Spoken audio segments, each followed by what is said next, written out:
of the citizens of the city of Flint.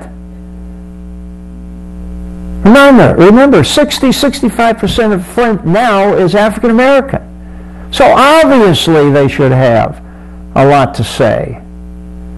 And one of the areas they were most interested in was the police department and the desire to have a black police chief.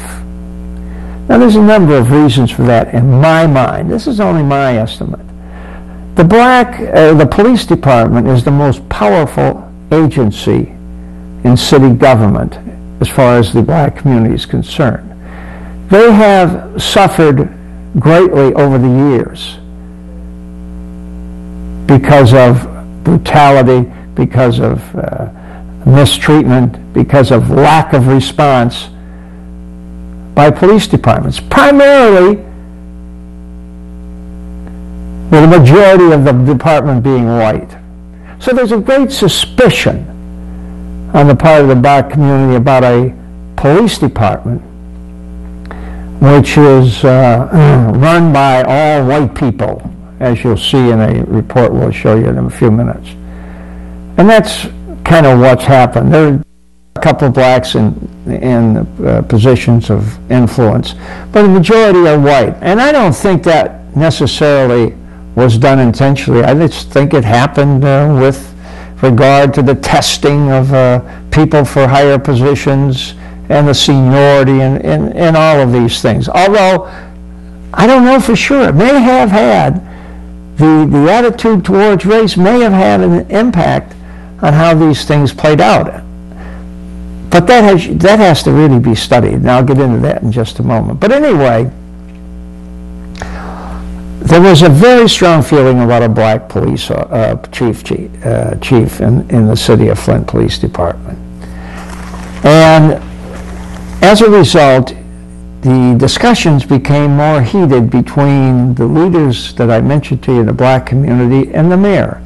And it culminated in about 2 weeks ago in a meeting in the mayor's office where Pastor Shelton from Christ Fellowship Church, one of the leaders in the black community, and a supporter and friend of Williamson, and members of the NAACP, the officers of the NAACP, were meeting with the mayor and deputy chief, not the full chief, deputy chief Hagler at the mayor's office.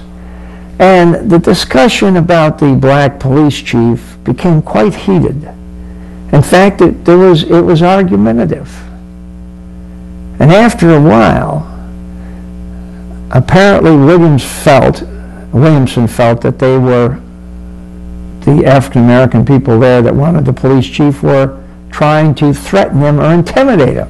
I don't know if they were. I think they were just playing politics. You know, if you don't give us our black police chief, we won't support you next time. It's done all the time. It's done all the time.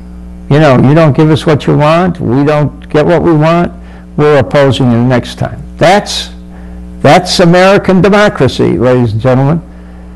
But anyway, it got so heated, the mayor finally, figuratively, not literally, threw him out of his office. Said, "Get out. I don't want to talk to you anymore."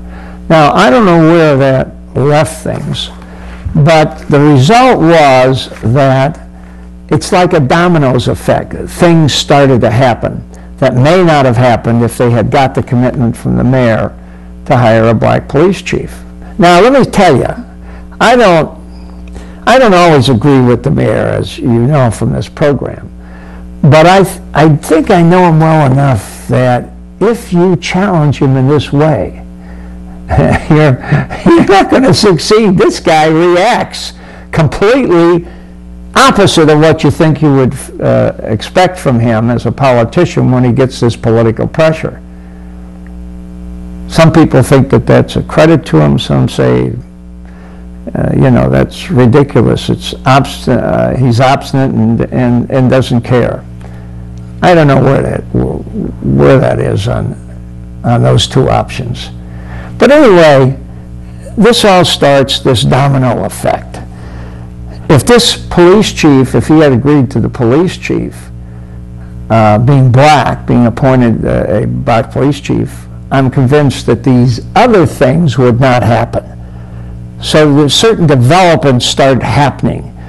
And the first thing that happened was a meeting, or a city council meeting, in which large numbers of black police officers from the Flint Police Department appeared with certain members of the black community who were supporting their idea, and raised the spectrum that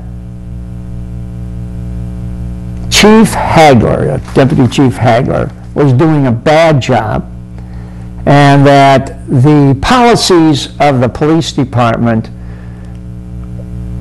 that were being implemented were racist. Large numbers of people who were being hired on the police department were primarily white. Promotions were primarily of white people. And again, I'm just saying that may have been a coincidence, but that was one of their arguments. And they were very effective and articulate in making these claims. Here's an officer by the name of Officer Petrie that I